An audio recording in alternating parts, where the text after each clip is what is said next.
This audio presentation was pre-recorded and edited for brevity and clarity. Hello and welcome to today's BrightFocus Glaucoma Chat. My name is Casey Baez, and on behalf of BrightFocus Foundation, I'm excited to be here with you as we talk about the prevention of glaucoma and the science behind risk reduction. Our Glaucoma Chats are a monthly program in partnership with the American Glaucoma Society, designed to provide people living with glaucoma and the family and friends who support them with information straight from the experts. All vision chats presented by BrightFocus Foundation are also available to listen to as podcasts on the go on YouTube, Spotify, iHeartRadio, Amazon Music, Apple Podcasts, and Pandora. BrightFocus Foundation's National Glaucoma Research program is currently supporting 38 active projects across the globe and is one of the world's leading nonprofit funders of glaucoma research, having supported nearly $51 million in scientific grants exploring the root causes, prevention strategies, and treatments to end this sight-stealing disease. Now I would like to introduce today's guest speaker, Dr. Rebecca Sarran, who is a board-certified ophthalmologist and glaucoma specialist. Dr. Sarran pursued her medical degree and residency training at Rush University and completed her glaucoma fellowship training at the University of Illinois Eye and Ear Infirmary.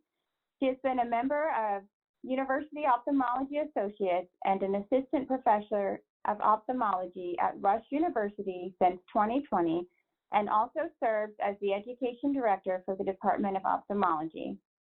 Dr. Sarran comes from a proud tradition of serving the Chicagoland area and is a fourth-generation ophthalmologist in her family who is honored to practice in the community in which she was raised. Welcome, Dr. Sarran. Thank you so much. It's a pleasure to be here today.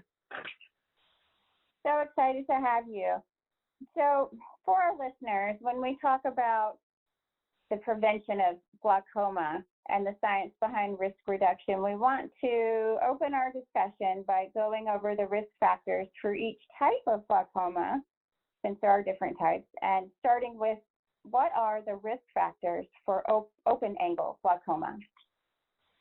Thank you. So first I'll just kind of take a step backwards and talk a little bit about the different types, and then we'll get back to the risk factors for open angle. So the two kind of main flavors of glaucoma, the two different types that we think about, are open angle and closed angle. Open angle glaucoma is the type of glaucoma where your eye pressure is too high for the health of your optic nerve.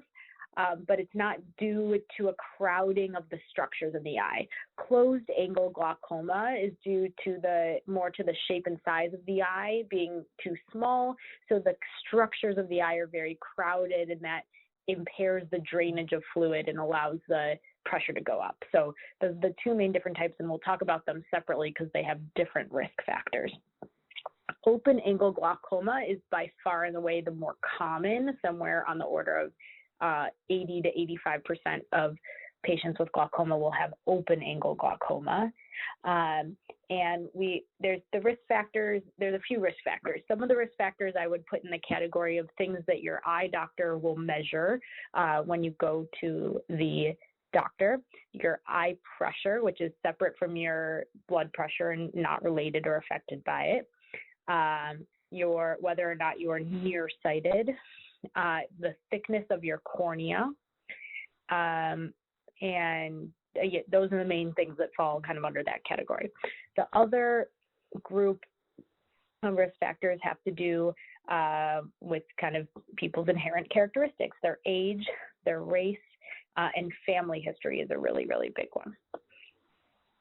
Okay, great, thank you. And so how are those risk factors different from angle closure glaucoma or closed angle glaucoma? So closed angle glaucoma more often has to do with risk factors that are associated with the shape and size of the eye. So being farsighted, which means that your eye is a little bit smaller or shorter than average, that's also called hyperopia. That's when your glasses prescription has a plus number in front of it, as opposed to nearsightedness, your glasses prescription will have a minus number at the beginning of it.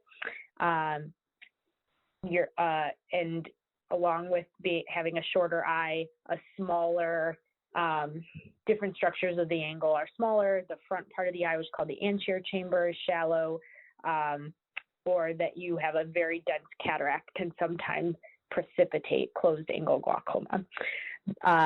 Then those kind of other bucket of risk factors that have to do with you, again, family history, age. Females are more likely to have angle closure glaucoma than males, and then people of Asian or Inuit descent. Great, thank you. And you mentioned age. What is the typical age where your risk starts to increase? There's not an exact threshold of, when you kind of tip over into being more at risk, but we know just as one gets older, the predominance of glaucoma in the population goes up. So, I would certainly say, and I think we'll get to this a little bit further down the line when we get to prevention tips, but definitely after age, sometime between the age of 40 and 50 are kind of low numbers. To say 40, go have your first kind of nice dilated eye exam with your eye doctor, and they will very well be able to elucidate whether or not you look like you might be at risk for glaucoma or not. Great, thank you. And lastly, what are the risk factors for normal tension glaucoma?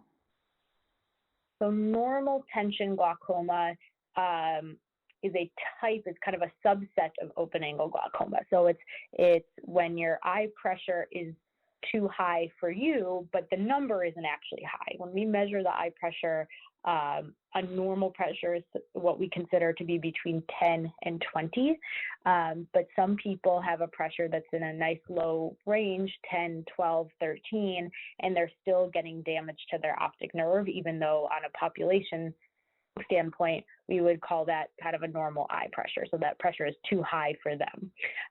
These risk factors for normal tension glaucoma, there's some debate whether or not this really just falls below the kind of category of open angle, or there's some other factors there, because some things that contribute to normal tension glaucoma are if you have vascular disease, sleep apnea, if your blood pressure goes down at nighttime. So some people that take their blood pressure medicine in the evening might drop their blood pressure at nighttime. All those factors impair how much good, healthy blood flow is going to the eyes, and that can lead to worsening of their normal tension glaucoma. There is some literature that there may be a relationship between dementia, especially vascular dementia, and glaucoma. At this point, I know it's been in the press a little bit, but we don't have an exact causation or correlation there, but we know that there is an association between glaucoma and dementia. Thank you. So important to point out the eye-brain connection is so strong. And so you mentioned family history, and so that appears to be a risk factor in all three types of glaucoma.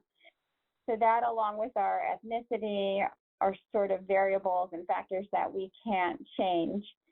Can those with a family history of glaucoma and those who are just at a higher risk get genetic testing to determine if they're likely to develop glaucoma, or to just sort of understand their risk a little bit more?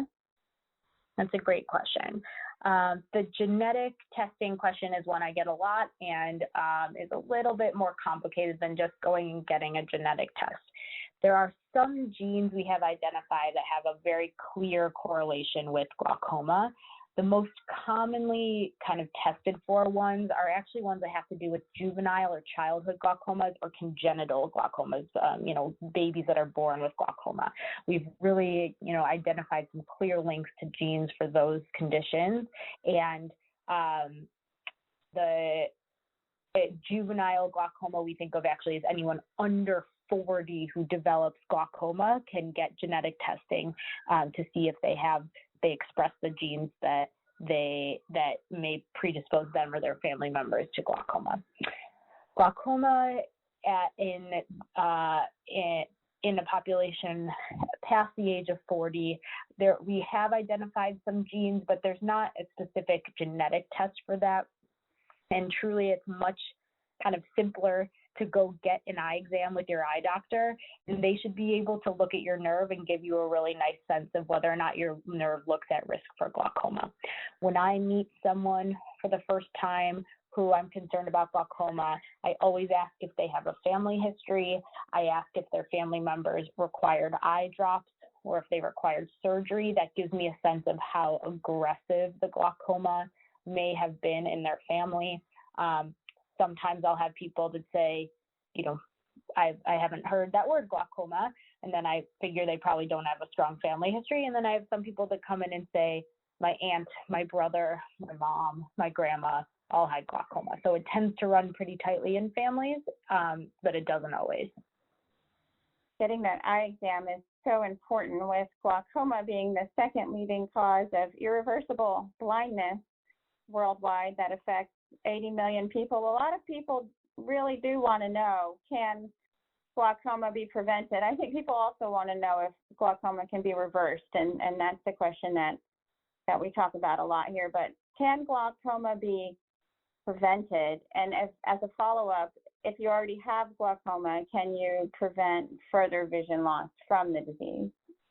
Those are great questions. So, the first thing that I always tell people is that glaucoma is tricky because the way that it affects our vision, it is the second leading cause of blindness in the United States, is that it affects our peripheral vision first. And we live our lives right in front of us, and we don't live our lives kind of testing our peripheral vision all the time. So oftentimes it's very challenging or nearly impossible for someone to detect whether or not they have any change in their peripheral vision without getting a test with your doctor. Glaucoma can't really be prevented in and of itself. And once we've identified that someone has glaucoma or has a high risk of developing glaucoma, our real goal is not to reverse it or tell you no longer have glaucoma. It's to stabilize it or stop it in its tracks. And we have a lot of ways we can do that: eye drops, laser treatments, surgeries, and really the best way to know if, again, I feel like a broken record, but the best way to be, assessed about whether or not you have glaucoma or at risk for glaucoma is a good eye exam and evaluation of your optic nerve, which is where glaucoma acts.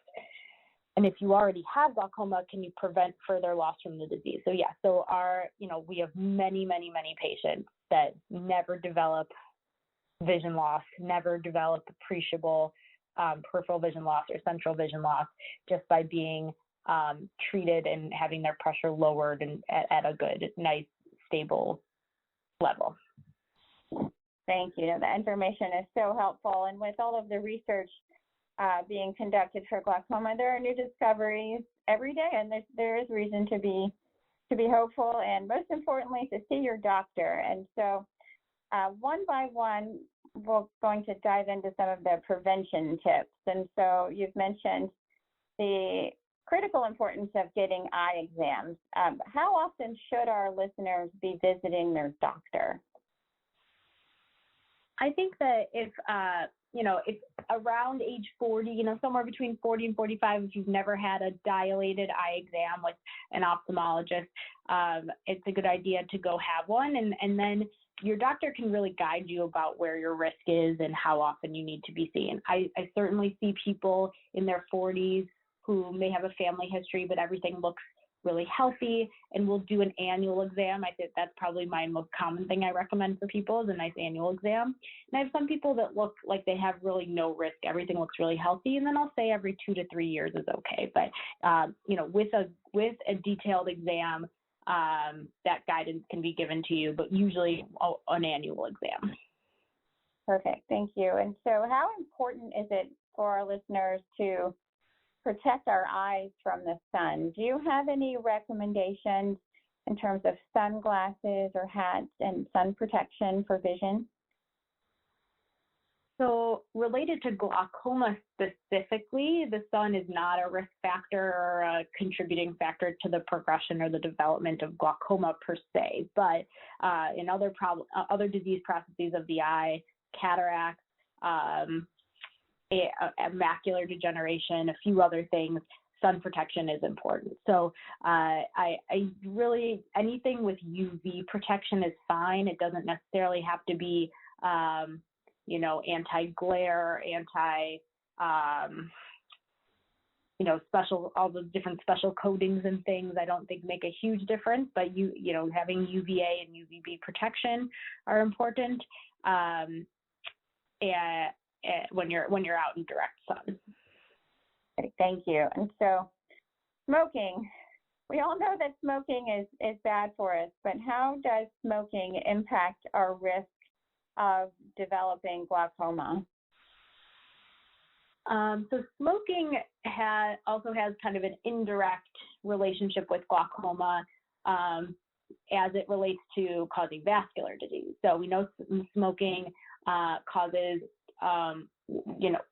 worsening vascular disease or cardiac disease, and having a healthy vascular and cardiac system are important for perfusing the eye and preventing that normal tension or low tension glaucoma that we talked about earlier. So that's the most direct route that smoking contributes to glaucoma per se.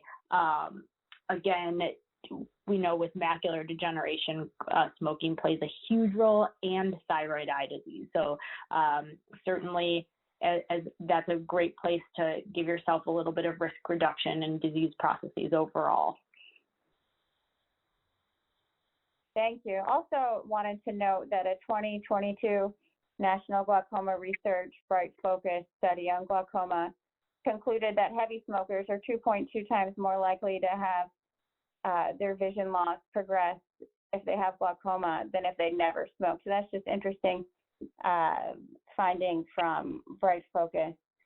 Yeah, and I think certainly has to do with that, the vascular component of, where our optic nerve can only be as healthy as it's perfused with, a healthy circulatory system. So that certainly would probably, cause progression.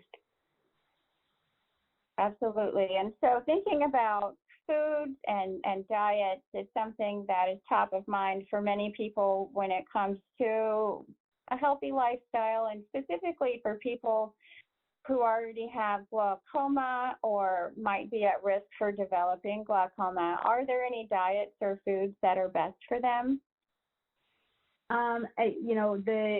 There's been a lot of studies in this area, and I think there are some forthcoming studies too to try to associate certain diets or certain types of food with glaucoma itself. The data is kind of wishy-washy. So again, I always kind of circle back to healthy diet, healthy lifestyle just helps with your overall cardiovascular health, which is going to keep your optic nerve healthy. Absolutely. And so thinking about foods that we should avoid, things like caffeine and alcohol come to mind as that they're often mentioned as things to avoid when it comes to a healthy diet. And so does caffeine increase eye pressure? Caffeine does not increase eye pressure itself. Yeah. Okay. Are there any other foods that our listeners should generally avoid?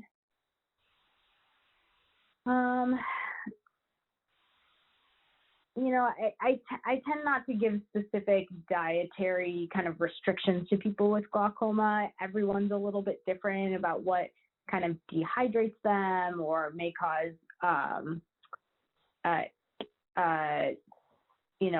health issues overall, but nothing specifically that you certainly should avoid in glaucoma specifically. Thank you. Are there any vitamins or supplements that prevent glaucoma? One listener specifically asked about the optic nerve supplement NMN. So this is certainly a hot topic and something that comes up at a lot of our kind of national and international meetings about glaucoma. There are a lot of studies in process right now about different supplements, and for every study that kind of gives a suggestive correlation or causation about helping glaucoma, there might be a few that kind of debunk it. So we at this juncture are not specifically recommending any vitamins or supplements to every glaucoma patient. The NMN conversation is interesting. So there's a really large study going on right now, and the data is supposed to come out in 2026. So NMN is niacinamide, which is one of the B vitamins, B3, and there is a prospective study, which means that they're actually enrolling people in a study of whether or not they're going to take the supplement or not take it in people that have glaucoma, and it's a very large study. So we're all kind of eagerly awaiting the results.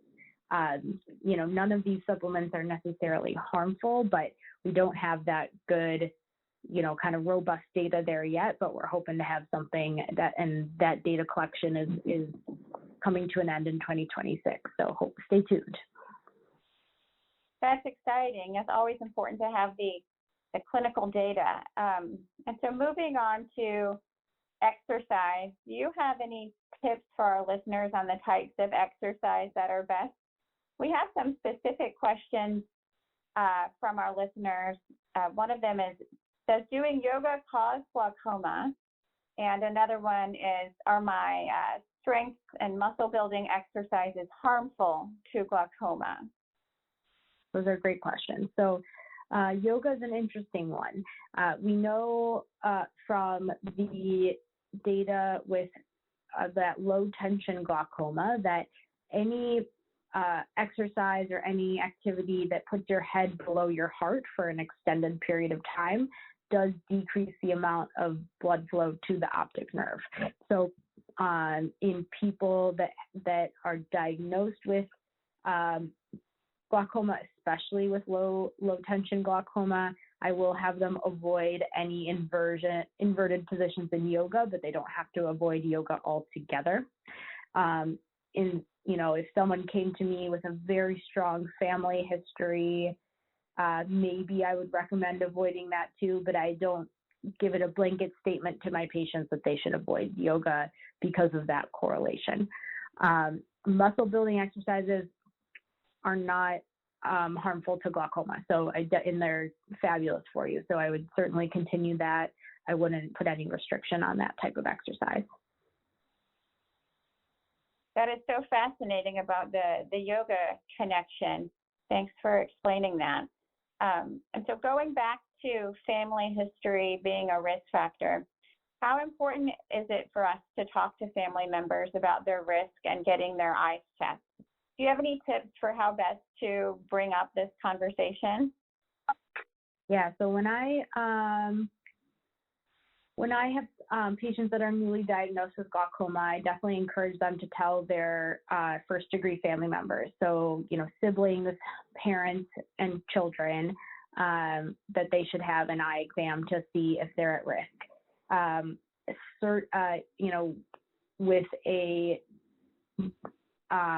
With a person who's newly diagnosed in like their 80s or 90s, it might be a function of other kind of aging processes in the eye, so it may not be related to their family members, but it's never harmful to talk to your family members about getting an exam, especially if I have someone who has glaucoma that's challenging to control or requiring surgical intervention, or is on the younger side, younger than that 40 or 45 years old, then I certainly encourage them to talk to their family members. I think, if it's an uncomfortable conversation to bring up or you don't know how to bring it up, you can just say, I'm just passing along. My eye doctor told me that I have glaucoma and it can run in families, so you should go have an eye exam at some point and make sure everything looks healthy for you. I definitely see plenty of patients, even young 20s, 30s, who say, my mom just had glaucoma surgery. I want to know what my risk is, or my grandma just lost a lot of vision from glaucoma. So I think it's certainly worth bringing up with your family members. Definitely, especially since a lot of people who have glaucoma don't know that they have it. So Right. important to always, go to the doctor and get your eyes checked. We have quite a few more listener submitted questions now. I think we have time for some. Might call this a buffet. One of the questions we have received is something that we discussed last fall, and that is, can marijuana help or cannabis help with glaucoma in terms of just can help at all?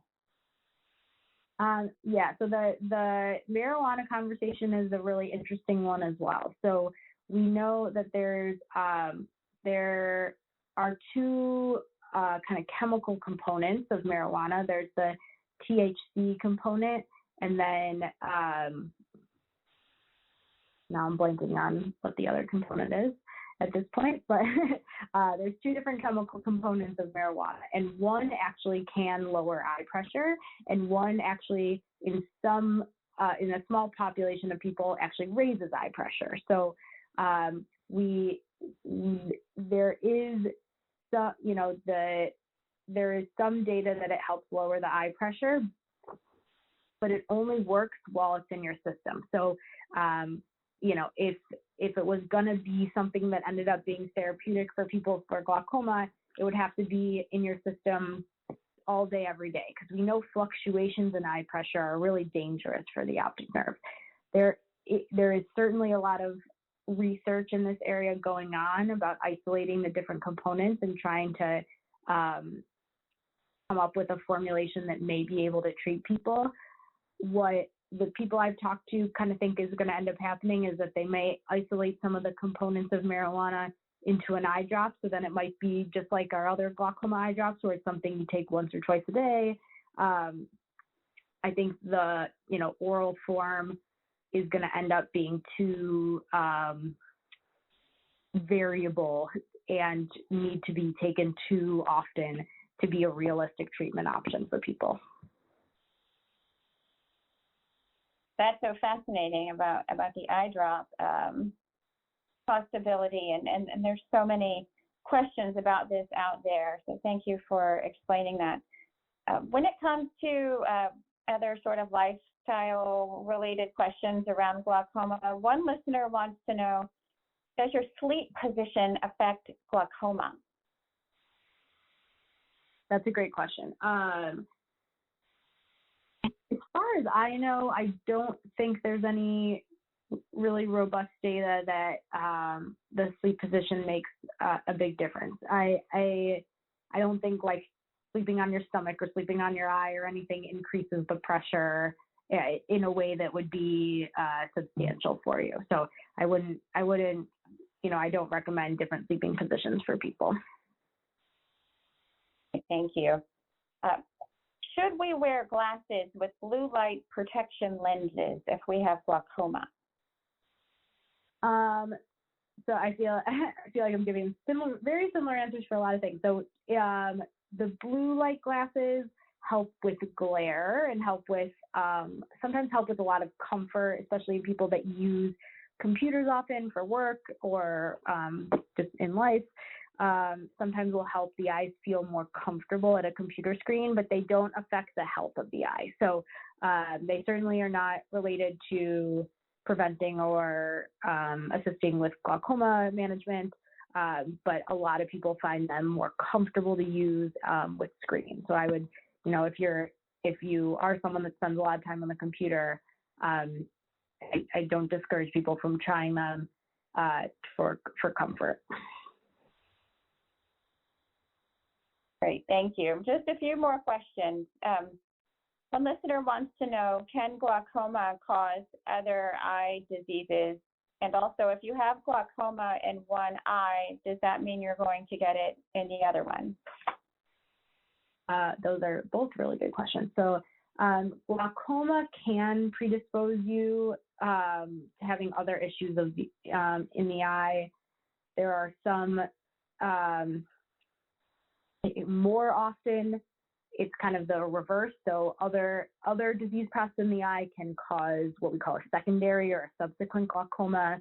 So having uncontrolled diabetes disease in the eye can cause glaucoma. Having a large cataract in the eye can cause glaucoma. Glaucoma tends not to cause the other things that often.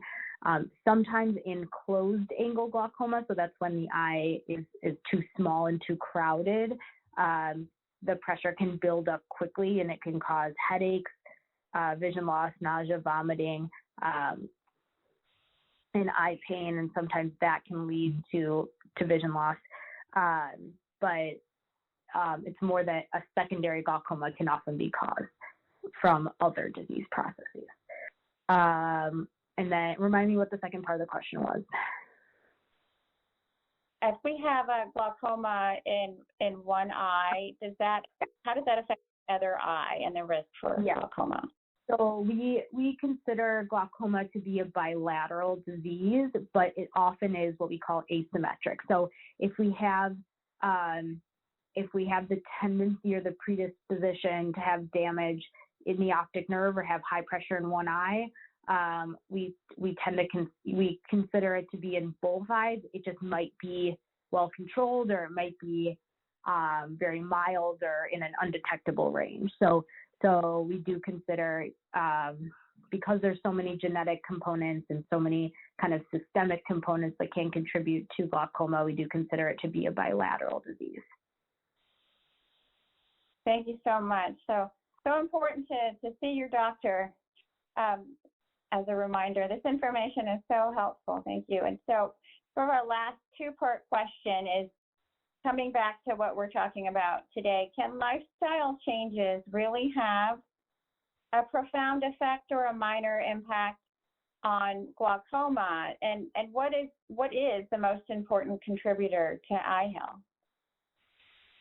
I think overall the most important contributor to eye health is your systemic health, your cardiovascular health. So I think those, lifestyle changes that make, keep your blood pressure under good control, your cholesterol under good control, all of that is just going to make your eyes as part of your overall health be as healthy as possible. As far as lifestyle changes that affect glaucoma specifically, we don't have a lot of great data surrounding, different exercises, foods, all of that can prevent or aid in glaucoma. Really, the biggest thing is getting your eyes checked. So, in some ways that can be frustrating that there aren't things that you can do in your day-to-day life, but in other ways, we're not sending, I tell my patients, I'm not sending you home with a list of homework things to change about your life. As long as you come in and have a regular eye exam, we'll have a really, really good sense of where your risk is, if things are changing over time, and if any treatment needs to be performed. The glaucoma, for the vast majority of people with glaucoma, is an exceptionally slow-moving disease. So it tends to be something, chronic, something that you have for life if you have it, but it tends to, if it's going to progress, be very slow. So that's why even on an annual basis, we can often catch very, very, very subtle changes that will never have noticeable impacts on your vision in your day-to-day life. Thank you. And all of this information is so helpful when it comes to managing life with glaucoma for our listeners. And so thank you, Dr. Sarran, for all of the important information that you shared with us today. We're ready to wrap it up, and thanks to our listeners for joining our Glaucoma Chat. We sincerely hope you found it helpful. Our next Glaucoma Chat will be on Wednesday, November 13th. We'll explore Glaucoma 101, the science behind this sight-stealing disease. Thank you again for joining us, and this concludes today's BrightFocus Glaucoma Chat. Thank you. The information provided in this recording is a public service of BrightFocus Foundation and is not intended to constitute medical advice. Please consult your physician for personalized medical, dietary, and/or exercise advice. Any medications or supplements should only be taken under medical supervision. BrightFocus Foundation does not endorse any medical products or therapies.